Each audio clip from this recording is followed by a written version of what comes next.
처음에는 관도 못 만지겠습니다. 예. 혹시 관에 또 묻어 있는 거 아닌가 싶어갖고 관 정도는 마지막으로 만져볼 수 있는 그것도 안 되겠나 싶어서 그래 방호복 같이 입었으니까 뒤에는 한 만져보라겠어요. 만져보고 이거 관 안 만져보면 이제는 더 이상 그렇죠. 욕을밖에 못 보기 때문에 뭐 감염병 때문에 어쩔 수는 없지만 예. 이게 전혀 이 절차에서 이렇게 배제되는 거잖아요. 그렇죠. 그러니까 오히려 예. 다른 분이 응고하게 되고 그러니까 집안에 누가 돌아가셨다 상태에서는 가장 최악을 맞이하시는 그렇지. 거예요. 그러니까 상상도 할 수 예, 없어요. 그렇죠. 어머님 아버지가 코로나에 걸려 돌아가셨다 이걸 이야기를 못 하는 거더라고 그때. 그렇죠. 그런 분위기인 것 같아요. 그때만 해도. 생사의 기로에 서 있을 때 손조차 잡을 수 없었던 아내. 전화통화 외에는 할 수 있는 것이 없었던 무력했던 시간들.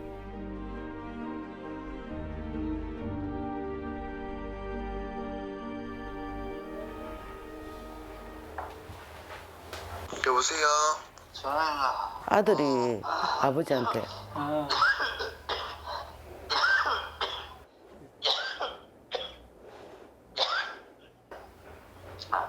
아빠 기침 많이 나오나? 어? 밥 먹었다. 안 먹었다. 엄마는? 엄마 옆에 있다. 네 말은 마.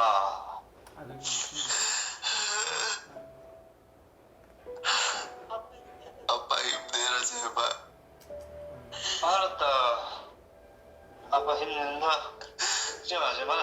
내가 말 못해서 미안해. 내가 말 못해서 미안해. 괜찮다니까. 아빠 저 괜찮아지겠지 뭐. 알았다. 울지 마라. 여보 힘내라.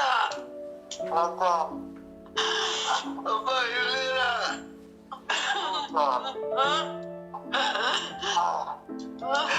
아빠 말이 못해서 미안해.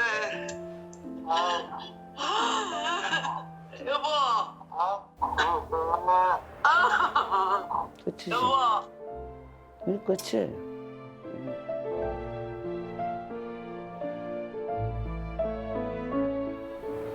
마지막 사랑한다는 말씀하시고 계시네요.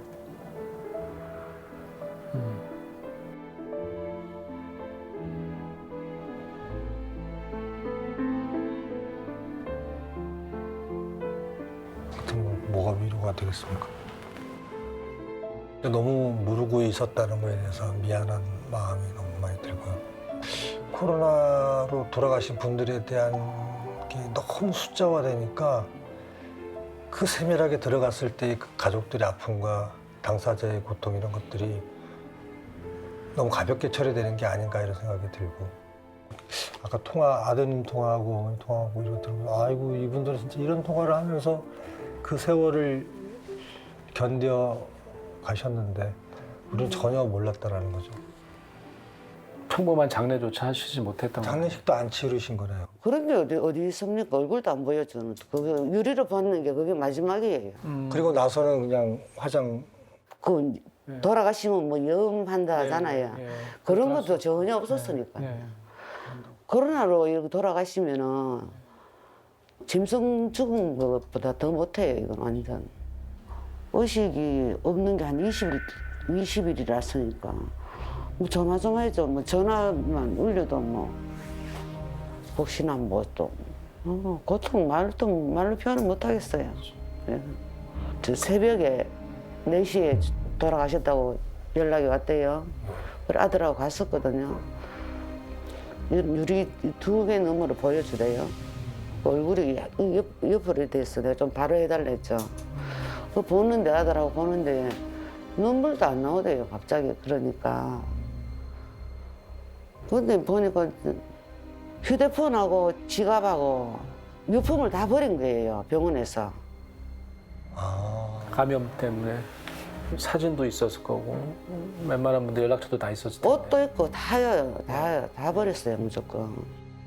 뭐 죄송하다, 뭐 미안하다, 뭐 말 한마디라도 이제 따뜻하게 좀 해줬으면은 내가 아마 그걸 자꾸 뭐 그 사람들 대화법 없는 걸 자꾸 내가 내놔라 하겠는 게 안 그런 게.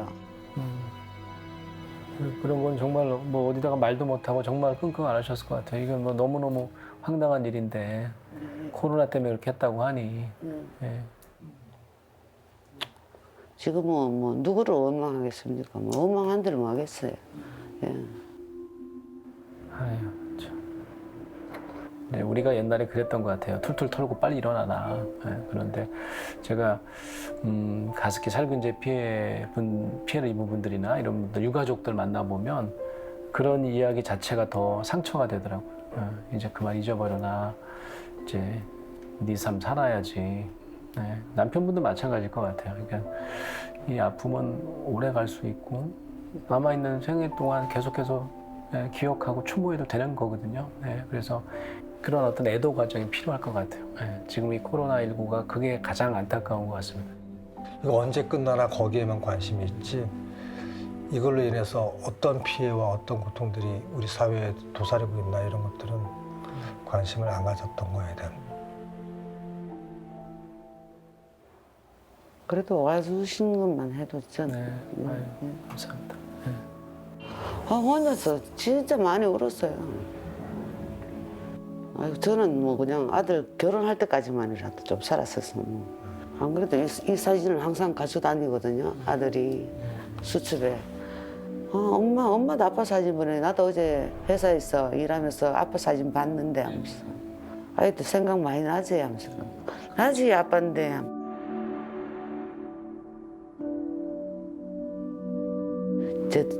제 생각에는 이제 폐에 이게 안 좋았으니까 그 이제 하여튼 그런 것 같아요. 저도 언젠가는 거기 가겠죠. 그때까지 잘 뭐 아프지도 말고 잘 지냈으면 좋겠어요. 예. 기저질환이 있었지만 망자가 되기엔 이른 나이. 남편은 그렇게 65년의 생을 마쳤습니다.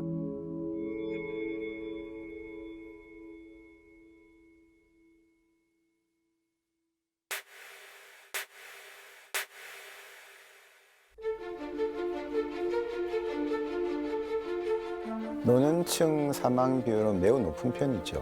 전체적으로 60세 이상인 경우에 지금 우리나라 전체 사망자의 94%까지 이르는 굉장히 높은 비율이고요. 전 세계적으로도 스웨덴에서 사실은 집단 면역이라는 걸 시도했을 때도 고령층에서 가장 많은 사망자가 나왔죠. 이제 사실 어떻게 보면은 이 코로나가 있기 전부터 노인층에 대한 사회적 관심이 부족했던 건 사실입니다. 무관심합니다. 젊은 층, 소아, 청소년에 대한 관심에 비하면 거의 없다시피 한데요. 감염병은 공평해요. 누구한테나 감염될 수 있습니다. 하지만 그 결과는 결코 평등하지 않습니다. 59세 이하의 치명률은 0%대. 하지만 나이가 많아질수록 점차 증가해 80대 이상의 치명률은 20%를 넘고 있습니다. 그렇다면 노년층은 왜 코로나 바이러스에 취약한 것일까?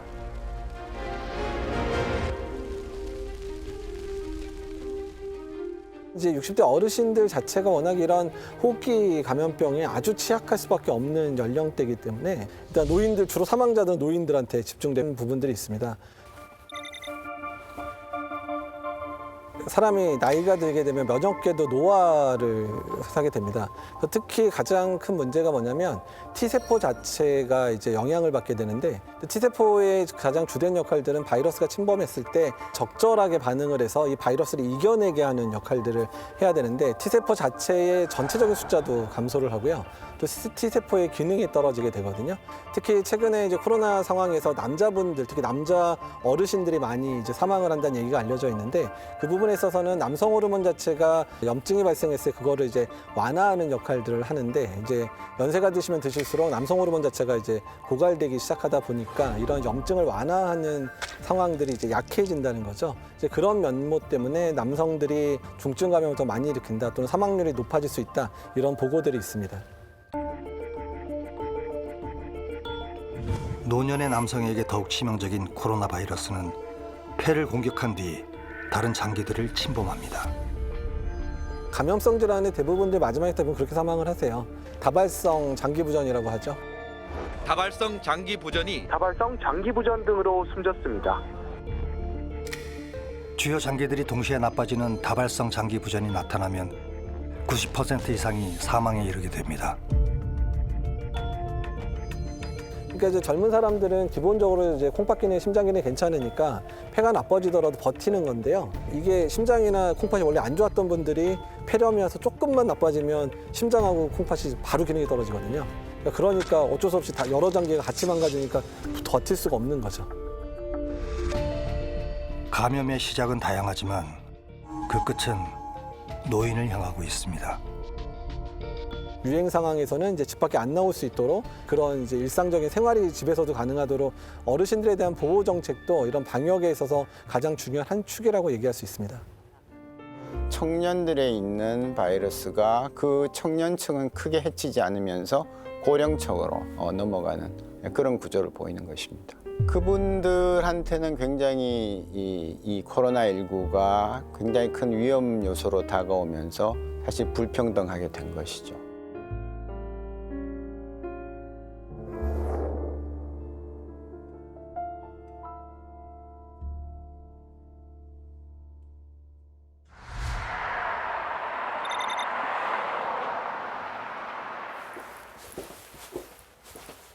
코로나는 안전망이 약한 노동자들의 일터도 파고들었습니다. 안녕하세요. 안녕하세요. 올해 44살의 전 씨. 코로나는 그녀의 삶을 송두리째 흔들어 놓았습니다. 5월 26일 날 제가 확진을 받고 27일 날 남편이랑 딸이랑 이제 같이 확진을 받은 상태고 남편은 지금까지 의식불명이고요. 워낙 좀 편찮으신 데가 있으셨던 건 아니고요. 지병 같은 건 없었고요. 예. 그냥 그때 양쪽 폐가 다 손상이 되면서 섬유화가 됐고 급성 호흡부전으로 인한 심정지가 왔거든요. 그래서 심정지로 인해서 예. 뇌손상이 온 거고요. 뇌손상. 네. 예. 예전에도 이렇게 편찮으신 적이 없는데 네, 전혀 코로나19로 인해서 이렇게. 연세가 지금 어떻게 되시죠? 55세요. 아유, 아주 젊으신데요. 예. 남편하고 딸은 그냥 저한테 그냥 옮은 거. 아유, 예. 지난 5월 근무하던 직장에서의 집단 감염. 근데 참 이런 말씀드리면 뭐하지만 지금 또 잊혀졌어요. 이상하죠. 그러니까 다 잊고 있어요 또. 지금 내가 지금 어떻게 살고 있는 거지 이런 생각이 들고. 저는 확진 받았다고 했을 때 보건소에서 확진 전화가 왔었거든요.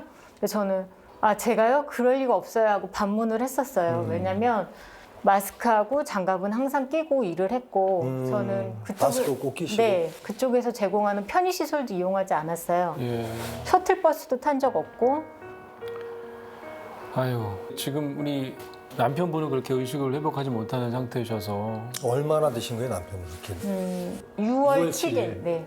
입원은 지금까지. 네, 입원은 5월 27일 날 했고 6월 7일 날 응급 상황이 와서 그때 의식불명이 돼갖고 지금까지. 아유. 저희 세 식구는 저희 발로 걸어가서 3인 1실에 같이 생활을 했었거든요. 그러다가 남편이 조금 안 좋아지니까 위층으로 올려보냈어요. 집중 치료실로. 그래서 거기서 잘 지낸다고 의사 선생님이 그래서 그냥 그런 줄만 알았는데 6월 7일 날 갑자기 담당 간호사한테 전화 와서 위중하고 위급한 상황이니까 보호자가 필요하다. 그래서 보호자는 저하고 딸인데 둘 다 거기 입원했으니까 예, 언니랑 형부한테 전화를 해서 가봐달라고 했었지. 굉장히 자녀분도 충격이 심할 것 같은데요. 좀 트라우마가 심하죠. 왜냐면 자식이 하나니까 그리고 딸이니까 아빠가 많이 예뻐했어요. 아이고. 저희 남편이 애를 부를 때 항상 사딸 불렀거든요. 사랑하는 아빠딸 그 말 줄여서 사딸이라고 부르는데 처음에 저희는 그 모든 게 다 믿기지가 않아서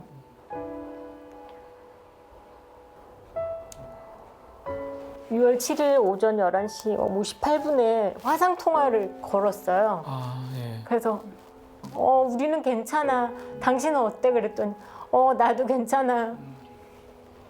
그게 마지막이에요. 그리고 4시간 후에 뇌 손상으로 아직까지 의식불명.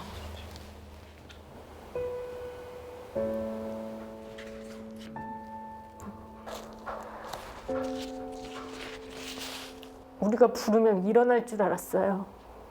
우리 못 보고 우리 목소리 못 들으니까 못 일어나나 보다 그랬거든요.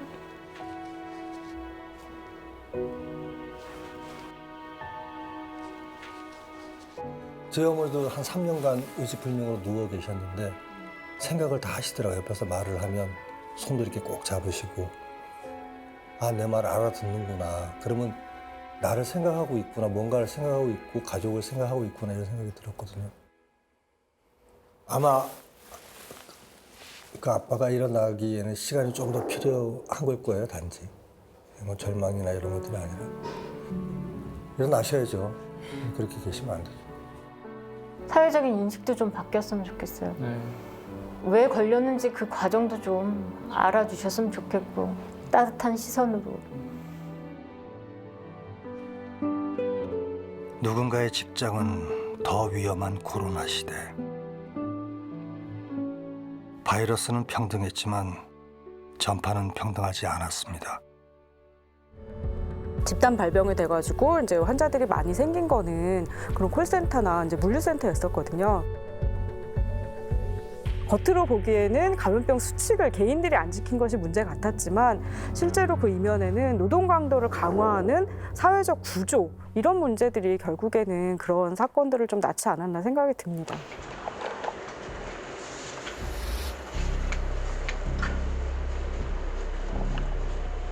주소 주소가 없어요. 누워보세요. 환자분 누워보실게요. 차디찬 길바닥에서 의식을 잃은 채 쓰러져 있던 이 노숙인은 한 시민의 신고로 뒤늦게 병원으로 옮겨졌습니다. 지금 다리가 부은 게 아마 염증이 조금 생긴 것 같아요. 붓기 가라앉도록 좀 약을 좀 써보도록 할게요. 몸이 아파도 제대로 치료받지 못하는 노숙인들. 코로나는 또 다른 방식으로 이들을 위협하고 있습니다.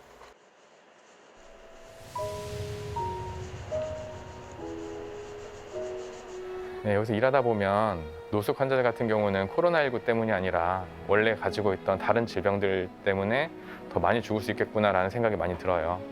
그들이 만약에 중증인 경우가 발생을 했을 때 수용해 줄 수 있는 그런 병원들이 거의 전무하기 때문에 지금 이런 상태에서는 이제 사회적 약자들이 많이 어려움을 겪고 있는 것 같습니다.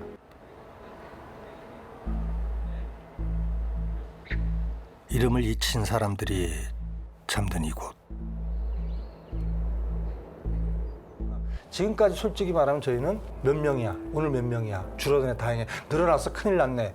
숫자 세기에 바쁘거든요. 늘어난 확진자 수에 불안해하고 줄어든 숫자에 안도하는 사이 누군가는 쓸쓸히 세상을 떠나고 있습니다. 세상이 기억하지 않는 그들은 누군가의 가족, 친구였습니다. 이름을 잃고 번호로만 불려지던 사람들은 이제 우리의 기억 속에서 희미해져 갑니다.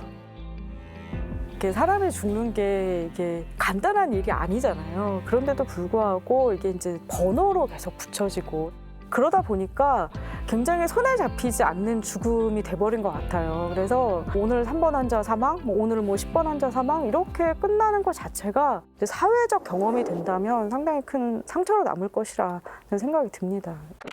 힘들게 투병해왔던 메르스 80번 환자가 오늘 새벽 끝내 숨졌습니다. 올여름 전국을 강타했던 메르스 사태가 종료됐다는 반가운 소식입니다.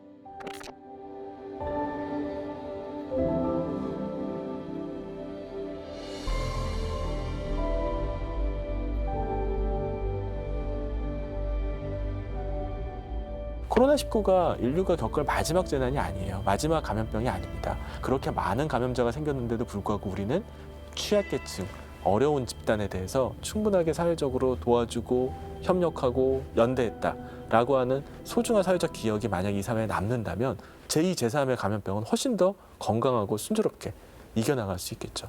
취약한 계층들은 그냥 포기하자 이런 식으로 움직임이 나타나게 된다면 어떻게든 이번 상황을 넘어간다 하더라도 다음번 제2, 제3의 감염병이 나타나게 되면 사회는 아주 급속도로 와야 될 가능성이 있습니다. 장기적으로 긴 호흡으로 이 상황을 어떻게 극복해 나갈 수 있을지에 대해서 고민을 해봐야 될 때입니다. 이 시기를 더욱 가혹하게 겪고 있을 약자들을 외면한다면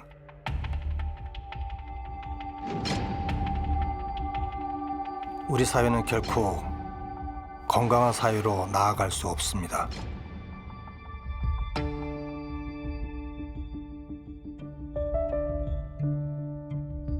코로나19로 돌아가신 분들은 사람들이 이런 생각을 갖고 있는 것 같아요. 저 사람은 저 안에 바이러스를 갖고 있어. 그 바이러스가 바깥으로 퍼져나오면 나를 비롯해서 사회에 악을 끼칠 수 있어. 근데 사실 그 한 분 한 분은 그 병이 걸리고 싶어서 걸린 것도 아니고 하루라도 더 살고 싶었던 가장 평범한 삶이 아니었겠습니까? 가슴 아픈 자리인 거죠. 저 자리 자체가 원래는 다 사람들이 있어야 될 자리인 것이고, 특히나 저 죽음들이 가족들에게 충분히 애도를 받고 혹은 사회적인 애도를 받고 떠난 자리가 아니잖아요. 그냥 빨리 치워버려, 빨리 위험하니까 빨리 어떻게든 이 눈에서 안 보이게 해야 돼. 이런 상태에서 이제 비워진 자리라는 걸 생각하면 사실은 우리 사회가 조금 더 저런 문제에 관심을 가져야 되지 않을까라는 생각을 좀 하게 만듭니다.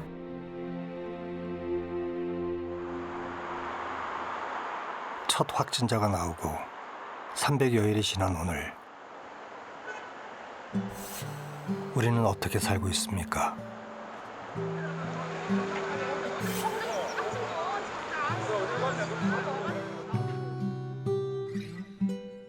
그동안 우리가 잊고 있던 이들에게 마지막 인사를 건넵니다.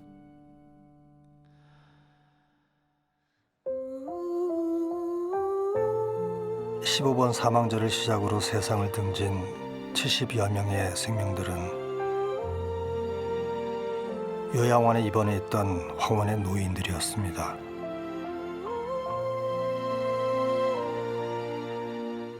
한국전쟁 전후로 태어나 청년기엔 군사독재 시대를, 장년기엔 IMF를 겪었던 세대.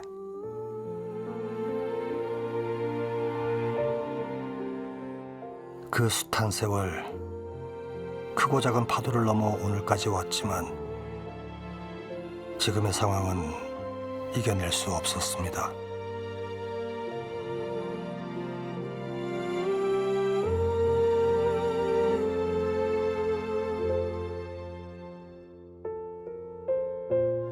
평범한 죽음조차 허락되지 않았던 숫자 넘어 당신을 기억합니다.